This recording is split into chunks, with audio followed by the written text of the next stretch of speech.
Từ đây đấy này một chứa này đó.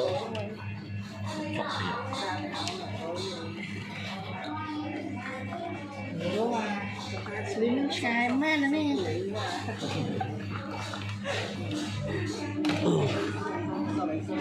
À nó đó đi. Còn thằng on có free là mà con.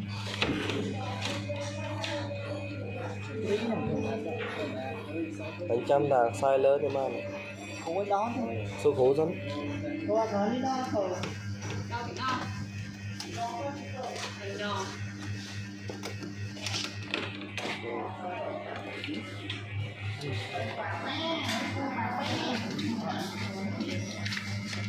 Cho lấy nó con đầu tiên này. Hả? Con này con này kia.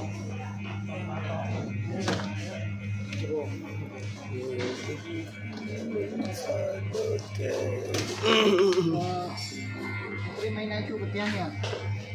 Tay nhà hàng này. Nơi của cô lên đi dừng tay cho nó đi lên. Tay chụp à? Ở đây mình đừng muốn của tới cái đây nó này đi liền. Nơi của cô lên dưới bàn tay đi dừng tay rồi. Admin lên này. Anh cái theo này. Nó mình đi khôi đi dùng tờ này. Đây làក្រុមហ៊ុនឲ្យបិទបើកពីរដងទៅដូតភ្លើង Một ta đi dùng tờ. Anh nghe đây bo cái bạch lơ khở một lư này đây làក្រុមហ៊ុនថាឲ្យយើងបិទបើកពីរដងទៅដូតភ្លើងមកវិញអញធ្វើតាមគេមែនដូតមកមែន Đi dùng tờ chất khôi vậy.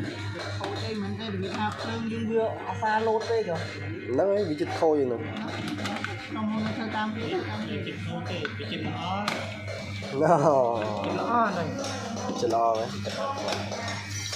Đi dùng tờ với mình cũng nắp ca lô với đó.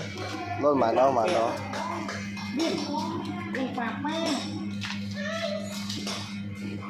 ទៅចាំគ្នាព្រីរបស់ចាំគេđi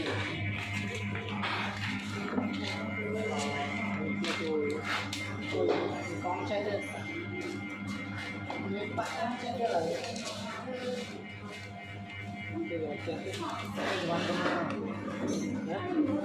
hôm nay nhà tân chú rồi còn tươi đấy nhỉ sao chiều